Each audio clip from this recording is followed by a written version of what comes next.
Hello everyone, welcome to Mahimas cooking class. ഇന്നത്തെ വീഡിയോയിൽ ഞാൻ ഷെയർ ചെയ്യുന്നത് നമ്മുടെ വ്യൂവേഴ്സ് ഒരുപാട് നാളായിട്ട് റിക്വസ്റ്റ് ചെയ്യുന്നുണ്ടായിരുന്നു ഞാൻ ഉപയോഗിക്കുന്ന കുക്ക്വെയറിനെ പറ്റി ഒരു വീഡിയോ ചെയ്യണമെന്ന്. അപ്പോൾ ഇന്ന് ഞാൻ ഉപയോഗിക്കുന്ന അയണും കാസ്റ്റ് ആൻഡ് കുക്ക്വെയറിനെ പറ്റിയിട്ട് ഒരു വീഡിയോ ആണ് ഞാൻ ചെയ്യുന്നത്. കണ്ടു നോക്കാം. അപ്പോൾ ആദ്യം ഞാൻ ഉപയോഗിക്കുന്ന കാസ്റ്റ് ആൻഡ് പാത്രങ്ങൾ ഏതൊക്കെയാണെന്ന് നമുക്ക് കാണാം. ഇത് ഞാൻ ഒരുപാട് വീഡിയോസിൽ ചെയ്തിട്ടുള്ളതാണ്. ഇത് സ്കില്ലറ്റാണ്.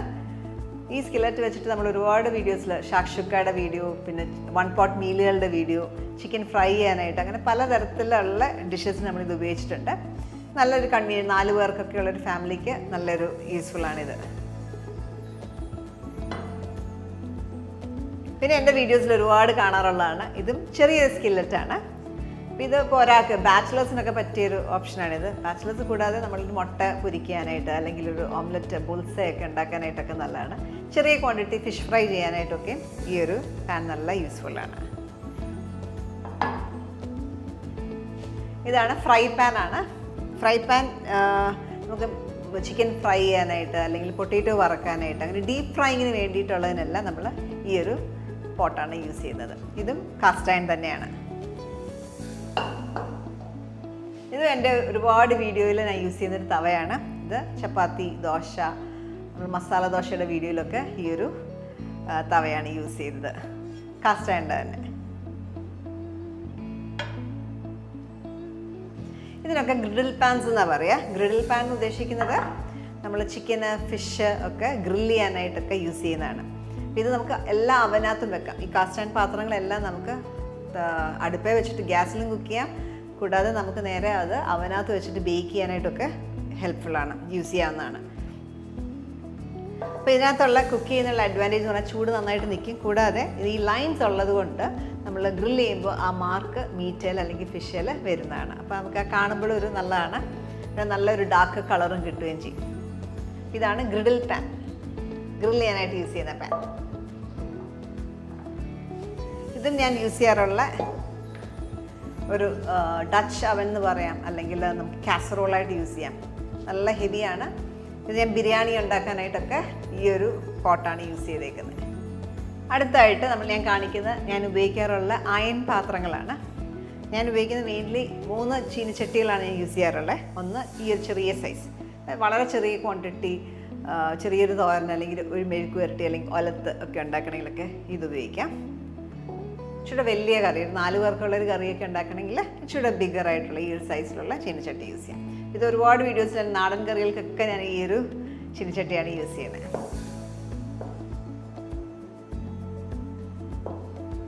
കൂടാതെ ഇതും ഞാൻ ഉപയോഗിക്കാറുള്ളൊരു കടായി ആണ്. ഇത് ഇച്ചിരി പുതിയതാവുകൊണ്ട് അതിൻ്റെ കളറൊരു വ്യത്യാസം, അത് സീസൺഡായി വരുന്നതേ ഉള്ളൂ. കുറേ കൂടെ ഉപയോഗിച്ച് കഴിയുമ്പോൾ നല്ല ബ്ലാക്കായി വരും. പിന്നെ എൻ്റെ വീഡിയോസിൽ എപ്പോഴും കാണാറുള്ളതാണ് ഈ വോക്കുകൾ. വോക്ക് എനിക്ക് പല സൈസിൽ തന്നെ ഉപയോഗിക്കാറുണ്ട്. ഇതൊരു ചെറിയ വോക്കാണ് ഞാൻ കാണിച്ചേക്കുന്നത്. ഇതൊരു 9 ഇഞ്ച് ഡയമീറ്ററിൻ്റെതും ഇത് ഇച്ചിരി വലുത്. പിന്നെ ചൈനീസ് കുക്കിങ്ങിനൊക്കെ ഞാൻ ഉപയോഗിക്കാറുള്ളതാണ് വോക്ക്. വോക്ക് പല സൈസിൽ നമുക്ക് കിട്ടും. വളരെ ലൈറ്റ് വെയിറ്റ് ആണ്.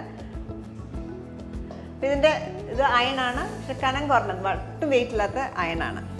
അതുകൊണ്ട് തന്നെ നമുക്ക് ഫുഡ് ടോസ് ചെയ്തെടുക്കാനായിട്ടൊക്കെ എളുപ്പമാണ്. ചൈനീസ് കുക്കിങ്ങിന് എപ്പോഴും ഫുഡ് പെട്ടെന്നുള്ള കുക്കിംഗ് ആണല്ലോ. അപ്പോൾ അതുകൊണ്ട് നമ്മൾ ഈ ഒരു പാനാണ് യൂസ് ചെയ്യുന്നത്. ഇതെല്ലാമാണ് എൻ്റെ ക്ലാസ്സിൽ യൂസ് ചെയ്യുന്ന അയണും കാസ്റ്റ് അയണും കുക്ക്വെയർസ്.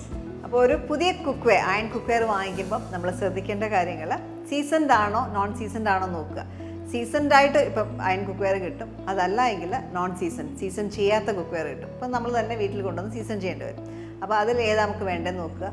ഓരോ ഇതിൻ്റെ വില വ്യത്യാസമുണ്ട്. സീസൺഡ് ആണെങ്കിൽ ഒന്നുകൂടെ വില കൂടും, അല്ലാത്തതിന് ഇച്ചിരി കുറവായിരിക്കും. അപ്പോൾ ഏത് ബഡ്ജറ്റിൽ നമുക്ക് വേണ്ടതെന്ന് നോക്കുക. പിന്നെ എത്ര പേരുള്ള വീടാണെന്നുള്ളത് നോക്കുക. 4 പേരുള്ള വീടുകളാണെങ്കിൽ ഇതേപോലത്തെ ഒരു മീഡിയം സൈസിലുള്ള പാൻ മതി. ബാച്ചിലേഴ്സൊക്കെ ആണെങ്കിൽ ഇച്ചിരി ചെറിയ ക്വാണ്ടിറ്റി, ചെറിയ പാനുകളിൽ ആവശ്യം വരത്തുള്ളൂ. അപ്പോൾ അത് നമ്മൾ ഡിസൈഡ് ചെയ്യുക. പിന്നെ ആ പാത്രത്തിൻ്റെ ഷേപ്പ് നല്ല ഒതുക്കമുള്ളതാണോ നോക്കുക. പിന്നെ അതിൻ്റെ ടെക്സ്ചർ, ഇപ്പോൾ സീസൺഡ് അല്ലെങ്കിൽ ഭയങ്കര റഫായിരിക്കും. പിന്നെ ചില സമയത്ത് അറ്റമൊക്കെ ഭയങ്കര റഫായിരിക്കും. അപ്പോൾ അതൊന്ന് ചെക്ക് ചെയ്യുക. അങ്ങനെയൊക്കെ നോക്കിയിട്ടാണ് ഞാൻ എടുക്കാറുള്ളത്. ഞാൻ എടുക്കുന്ന രീതിയാണ് പറഞ്ഞത്. ഈ ഒരു ഇതൊക്കെയാണ് ഞാൻ ശ്രദ്ധിക്കാറ് ഒരു പാത്രം വാങ്ങിക്കുമ്പോൾ.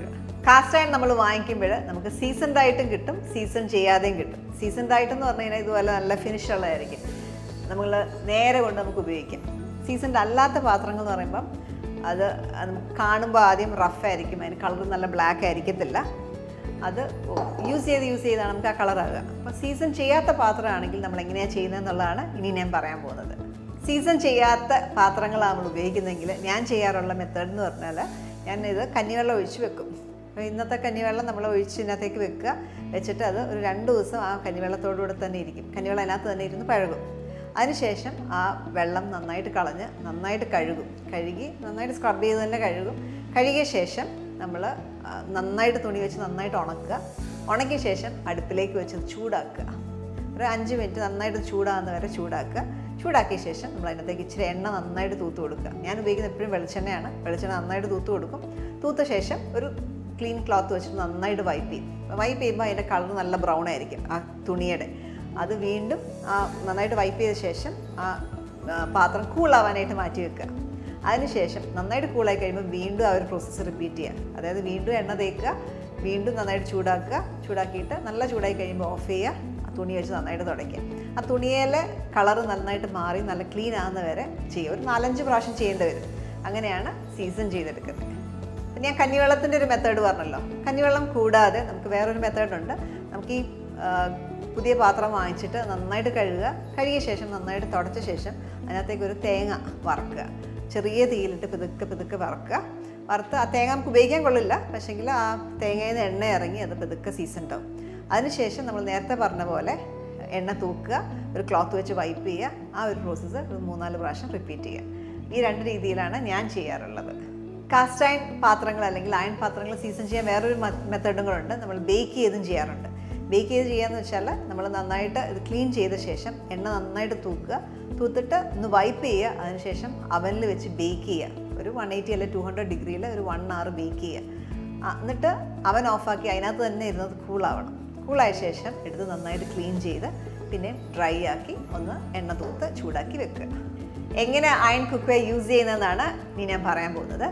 എപ്പോഴും അയൺ കുക്ക്വെയറിൽ കുക്ക് ചെയ്യുമ്പം എപ്പോഴും ഓർക്കുക, നമ്മുടെ ഫുഡ് ഇമ്മീഡിയറ്റ്ലി സെർവിങ് പാത്രത്തിലേക്ക് മാറ്റുക. ഒരിക്കലും അതിനകത്ത് വെച്ച് കൂളാകാനായിട്ട് അനുവദിച്ച് കഴിഞ്ഞാൽ ഫുഡിൻ്റെ ടേസ്റ്റ് മാറും, നിറം മാറും, അരുചി ഉണ്ടാവും. അപ്പോൾ എപ്പോഴും ചൂടോടെ നമ്മൾ സെർവിങ് ബോളിലേക്ക് മാറ്റുക. എന്നിട്ട് ഒരിക്കലും ആ ചൂട് പാത്രം കൊണ്ട് സിങ്കിലിട്ട് കഴുകാൻ പാടില്ല. എപ്പോഴും അത് റൂം ടെമ്പറേച്ചറിലാവണം. പാത്രം റൂം ടെമ്പറേച്ചറിലായ ശേഷം മാത്രമേ കഴുകാൻ പാടുള്ളൂ. അല്ല എങ്കിൽ നമ്മൾ ചൂട് പാത്രം കൊണ്ട് തണുത്ത വെള്ളത്തിലൊഴിച്ച് കഴുകുവാണെങ്കിൽ ഇത് പൊട്ടും, ബ്രേക്കേജ് വരാം. ഓക്കെ, അപ്പോൾ നമ്മുടെ ഇത് ലൈഫ് ഉണ്ടാകത്തില്ല പാത്രത്തിന്. അപ്പോൾ എപ്പോഴും അത് ശ്രദ്ധിക്കുക. പിന്നീട് ശ്രദ്ധിക്കേണ്ട കാര്യം, നമ്മളിതിനകത്ത് കുക്ക് ചെയ്യുമ്പോൾ ഒത്തിരി ഹാർഷായിട്ടുള്ള മെറ്റൽ സ്പൂൺസൊക്കെ വെച്ചിട്ട് ഹാർഷായിട്ട് ഉപയോഗിക്കില്ല. ഒന്നുകിൽ വുഡൻ സ്പൂൺസ് ഉപയോഗിക്കുക, അല്ലെങ്കിൽ മെറ്റൽ സ്പൂൺ ഉപയോഗിക്കുന്നെങ്കിൽ ഒരു മീൻ തിരിച്ചിടാനോ അങ്ങനെയൊക്കെ മാത്രമായിട്ട് ഉപയോഗിക്കുക. പിന്നെ നമ്മൾ ശ്രദ്ധിക്കേണ്ട ഒരു കാര്യം, ഇത് ചൂടാക്കുമ്പോൾ പാത്രം നമ്മൾ തീയിലേക്ക് വെക്കുമ്പോൾ ഒരിക്കലും ഹൈ ഹീറ്റിൽ വെക്കില്ല, ചെറിയ ഫ്ലെയിമിൽ വെക്കുക. എന്നിട്ട് അതിനകത്ത് എന്തെങ്കിലും ഉണ്ടെങ്കിൽ എണ്ണയൊക്കെ വെച്ചിട്ട് മാത്രമേ ഇതൊക്കെ ചൂട് കൂട്ടാൻ പാടുള്ളൂ. ഇപ്പോഴും ലോയിൽ നിന്ന് ചൂട് കൂട്ടാൻ പാടുള്ളൂ. ഒരിക്കലും ഹൈ ഫ്ലെയിമിലിട്ട് എംറ്റി പാൻ ഒരിക്കലും ഹൈ ഫ്ലെയിമിൽ ഇടാൻ പാടില്ല. ഇതിനകത്ത് ഫുഡ് വല്ലതും ഉണ്ടെങ്കിൽ അത് പ്രോബ്ലം ഇല്ല. അല്ലാതെ എംറ്റി ആയിട്ട് ഒരിക്കലും വലിയ ചൂടിലേക്ക് വെക്കാൻ പാടില്ല. പിന്നെ ശ്രദ്ധിക്കേണ്ട, ഒത്തിരി സ്ക്രബ് വെച്ച് ഉരയ്ക്കുക, നമ്മൾ സ്റ്റീൽ വൂൾ വെച്ച് ഉരയ്ക്കുക, അതൊന്നും പാടില്ല. ലൈറ്റായിട്ട് നന്നായിട്ടൊന്ന് സോക്ക് ചെയ്ത് കഴുകി അത് ഇമ്മീഡിയറ്റ്ലി ക്ലീൻ ചെയ്തെടുക്കുക. ക്ലീൻ ചെയ്ത ശേഷം എപ്പോഴും ഡ്രൈ ആക്കിയ ശേഷം അത് അടുപ്പിൽ വെച്ചൊന്ന് ചൂടാക്കണം. ഒരു 5 മിനിറ്റ് ചൂടാക്കിയ ശേഷം ഓഫ് ചെയ്ത് ഇച്ചിരി എണ്ണ തൂത്ത് തുടച്ച് വെക്കുക. അങ്ങനെയാണ് ഇത് യൂസ് ചെയ്യേണ്ടത്. അടുത്തായിട്ട് നമ്മുടെ പാനുകളൊക്കെ എങ്ങനെ നമ്മൾ സ്റ്റോർ ചെയ്യും എന്നുള്ളതാണ് പറയുന്നത്. ഒരിക്കലും നമ്മൾ സ്റ്റോർ ചെയ്യുമ്പോൾ കബേർഡിനകത്തൊക്കെ വെച്ച് സ്റ്റാക്ക് ചെയ്ത് വെക്കുമ്പോൾ ഒരിക്കലും ഒന്നിന് പുറമേ ഒന്നായിട്ട് ഇങ്ങനെ വെക്കല്ലേ. ഇങ്ങനെ വെച്ച് കഴിഞ്ഞാൽ സ്ക്രാച്ചൊക്കെ വീഴാം. ഇങ്ങനെ വെക്കേണ്ട വന്നാൽ തന്നെ ഒരു ക്ലോത്ത് ഇടുക, അല്ലെങ്കിൽ ഒരു പേപ്പർ ഇട്ട ശേഷം മാത്രം ഇങ്ങനെ വെക്കുക സ്റ്റാക്ക് ചെയ്യണമെങ്കിൽ. എപ്പോഴും ബെറ്റർ എവിടെയെങ്കിലും ക്ലിപ്പയിൽ ഇങ്ങനെ ഹാങ് ചെയ്തിടുന്നതാണ് നല്ലത്. ഞാൻ എപ്പോഴും എൻ്റെ അയൺ തവയും പാനുകളും എല്ലാം ഹാങ് ചെയ്ത് ഇടുക. ഇപ്പം അല്ലാതെ നമ്മൾ മേലെ ഇപ്പോൾ കബേർഡിനകത്താണ് വെക്കേണ്ടതെങ്കിലൊക്കെ എപ്പോഴും ഇതുപോലെ സ്റ്റാക്ക് ചെയ്യേണ്ട വന്നാൽ എപ്പോഴും സ്പേസ് ഇല്ല എങ്കിലൊക്കെ എപ്പോഴും ഒരു ക്ലോത്തോ എന്തെങ്കിലും അടിയിലിട്ടിട്ട് വേണം അടുത്ത പാത്രത്തിൻ്റെ പുറത്ത് വെക്കാനായിട്ട്. അല്ല എങ്കിൽ ഇതേപോലത്തെ റാക്ക് ഉണ്ടെങ്കിൽ ഇതിനകത്ത് വേണമെങ്കിൽ സ്റ്റാക്ക് ചെയ്ത് വേണമെങ്കിലും വെക്കാം.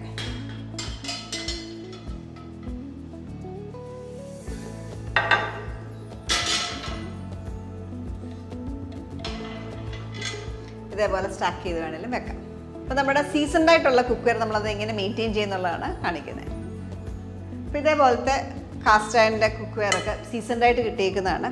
സീസണായിട്ട് കിട്ടിയ കുക്ക്വെയർ ആണെങ്കിലും നമ്മളത് കുക്ക് ചെയ്ത് കഴിഞ്ഞ ശേഷം നന്നായിട്ട് കഴുകി ഉണക്കിയിട്ട് വീണ്ടും ചൂടാക്കുക. ഇതേപോലെ ചൂടാക്കുക. ഇത് ഭയങ്കരമായിട്ട് ചൂടാവേണ്ട ആവശ്യമില്ല. നമ്മൾ തൊടുമ്പം നമുക്ക് ചൂട് ഫീൽ ചെയ്യണം, അത്ര മതി. അപ്പോൾ സീസൺ കുക്ക്വെയർ ആണെങ്കിലും നമ്മൾ കഴുകിയ ശേഷം നന്നായിട്ട് ഡ്രൈ ആക്കുക. അതിനുശേഷം ഇതുപോലെ ചൂടാക്കുക. നല്ലൊരു ചൂടായി കഴിയുമ്പോൾ ഓഫ് ചെയ്യുക. ഓഫ് ചെയ്ത ശേഷം എണ്ണ നന്നായിട്ട് തൂക്കുക. എണ്ണ ഇതിനകത്ത് മാത്രം പോരാ, സൈഡ്സിലും ഞാൻ ബേസിലും എല്ലാം തേക്കാറുണ്ട്.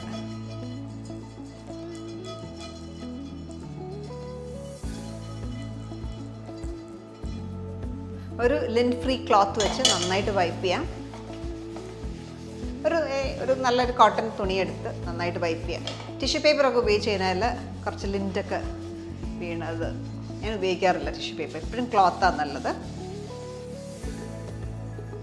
ഇതേപോലെ നന്നായിട്ട് ചൂടാക്കി വെക്കുക. ഇങ്ങനെയാണ് നമ്മൾ സ്റ്റോർ ചെയ്യുന്നത്. ഓരോ വാഷ്, ഇപ്പോൾ ഒരു ദിവസം നമ്മൾ 3 പ്രാവശ്യം കുക്ക് ചെയ്താൽ 3 പ്രാവശ്യം ഈ ഒരു പ്രോസസ്സ് റിപ്പീറ്റ് ചെയ്യും. ഒരിക്കലും നമ്മൾ ഡ്രൈ ആക്കി വെക്കത്തില്ല. വെച്ച് കഴിഞ്ഞാൽ ആ സീസണിങ് ഒക്കെ പൂപ്പതുക്കെ ഇത് നല്ല നോൺ സ്റ്റിക്ക് പോലെ ഇരിക്കും. ഇങ്ങനെയാണ് സീസൺ ചെയ്യുന്നത്. അപ്പോൾ ഇതിൻ്റെ അഡ്വാൻറ്റേജ് എന്ന് പറഞ്ഞാൽ അയൺ കുക്ക്വെയർ എന്ന് പറഞ്ഞാൽ ഒത്തിരി നാൾ നമുക്ക് യൂസ് ചെയ്യാം. അപ്പം നമ്മൾ ഉപയോഗിച്ച് കഴിഞ്ഞാൽ നമ്മുടെ അടുത്ത് നമ്മുടെ മക്കൾക്ക് കൊടുക്കുക, അങ്ങനെ ഒരുപാട് നാളിത് ഉപയോഗിക്കാം. കൂടാതെ ഇത് നല്ല ഹെൽത്തിയർ ഒരു ഓപ്ഷനാണ്. ഇപ്പോൾ ടെഫ്ലോൺ കോട്ടിംഗ് ഒക്കെ ഉള്ള നോൺ സ്റ്റിക്കുകൾ ഉപയോഗിക്കുന്നതിനെക്കാട്ടിലും ഒരുപാട് വ്യത്യാസമാണ് ഇതിനകത്ത് കുക്ക് ചെയ്യുന്നത്. ടേസ്റ്റ് വൈസും ഹെൽത്ത് വൈസും ഒക്കെ ഇതാണ് എപ്പോഴും സുപ്പീരിയർ ആയിട്ടുള്ളത്. ഇപ്പോൾ അഡ്വാൻറ്റേജ് പറഞ്ഞ സ്ഥിതിക്ക് നമ്മൾ ഡിസഡ്വാൻറ്റേജും പറയണമല്ലോ. അപ്പോൾ ഇതിൻ്റെ ഡിസഡ്വാൻറ്റേജസ് എന്ന് പറഞ്ഞാൽ നല്ല ഹെവിയാണ്. നല്ല പൊക്കാനായിട്ടൊക്കെ നമുക്ക് ഇച്ചിരി ആരോഗ്യം വേണം. നല്ല ഹെവിയാണ്. പിന്നെ നമ്മളെപ്പോഴും നന്നായിട്ട് മെയിൻറ്റെയിൻ ചെയ്യണം. മെയിൻറ്റെയിൻ ചെയ്തില്ലെങ്കിൽ പെട്ടെന്ന് തുരുമ്പടിക്കും. നമ്മൾ കഴുകിയിട്ട് കമത്തി വെക്കുകയൊക്കെ ചെയ്യുവാണെങ്കിൽ പെട്ടെന്ന് തുരുമ്പാവും. അതാണ് ഇതിൻ്റെ മെയിൻ ഡിസഡ്വാൻറ്റേജ്. നന്നായിട്ട് മെയിൻറ്റെയിൻ ചെയ്തുകൊണ്ടിരിക്കണം. അപ്പോൾ ഇത് ഇച്ചിരി എഫേർട്ട് എടുക്കും. നമ്മൾ മറ്റുള്ള കുക്ക്വെയർ പോലെയല്ല. മറ്റുള്ള കുക്ക്വെയറൊക്കെ നമുക്ക് കഴുകി കമത്തി വെച്ച് കഴിഞ്ഞാൽ അത് ഡ്രൈ ആവും, അങ്ങനെ ഉപയോഗിക്കാം. പക്ഷേ ഇത് എപ്പോഴും നമ്മൾ കെയർ ഒത്തിരി എടുത്ത് വേണം ഇത് ചെയ്യാനായിട്ട്. പിന്നെ മറ്റുള്ള കുക്ക്വെയറിനെക്കാട്ടിലും ഇത് എക്സ്പെൻസീവാണ്. പ്രത്യേകിച്ച് സീസൺ കുക്ക്വെയർ ആണെങ്കിൽ നല്ല എക്സ്പെൻസീവാണ്. സാധാരണ അയൺ ആണെങ്കിൽ ഒട്ടും എക്സ്പെൻസീവ് അല്ല. പക്ഷേ ഇത് പറഞ്ഞ പോലെ തന്നെ ഹെവിയാണ്. നമ്മൾ നന്നായിട്ട് മെയിൻറ്റെയിൻ ചെയ്താൽ മാത്രമേ ആ സീസൺഡായിട്ട് കിട്ടത്തുള്ളൂ. ഞാൻ ഉപയോഗിക്കുന്ന അയൺ കുക്ക്വെയറിനും കാസ്റ്റ് ആൻഡ് കുക്ക്വെയറിനും ഞാൻ സീസൺ ചെയ്യാനായിട്ട് ഉപയോഗിക്കുന്നത് കോക്കനട്ട് ഓയിലാണ്, വെളിച്ചെണ്ണയാണ്. അതിന് പകരം നല്ലെണ്ണയോ അല്ലെങ്കിൽ ഒലിവ് ഓയിലോ ഒക്കെ ഉപയോഗിക്കാം. സൺഫ്ലവർ ഓയിലോ അല്ലെങ്കിൽ പാം ഓയിലോ ഒക്കെ ഉപയോഗിക്കുമ്പോൾ എനിക്ക് ചെറിയ പശപ്പ് തോന്നാറുണ്ട്. അപ്പോൾ അതുകൊണ്ട് അങ്ങനത്തെ ഓയിലുകളൊന്നും ഞാൻ ഉപയോഗിക്കാറില്ല. ഇന്ന് ഞാൻ യൂസ് ചെയ്ത പാത്രങ്ങളുടെ എല്ലാം ആമസോൺ ലിങ്ക് താഴെ ഡിസ്ക്രിപ്ഷനിൽ കൊടുത്തിട്ടുണ്ട്. നിങ്ങൾ ചെക്ക് ചെയ്താൽ മതി. അപ്പോൾ ഇന്നത്തെ വീഡിയോയിൽ നിങ്ങൾക്ക് എന്തെങ്കിലും ഡൗട്ട് ഉണ്ടെങ്കിൽ കമൻറ്റ് ബോക്സിൽ ചോദിക്കുക, അതിന് റിപ്ലൈ തരുന്നതാണ്. ഇനി നമ്മൾ സ്റ്റീൽ കുക്ക്വെയറിൻ്റെയും സെറാമിക് കുക്ക്വെയറിൻ്റെയും ഒക്കെ വീഡിയോ പിന്നീട് അപ്ലോഡ് ചെയ്തതാണ്. Thank you for watching.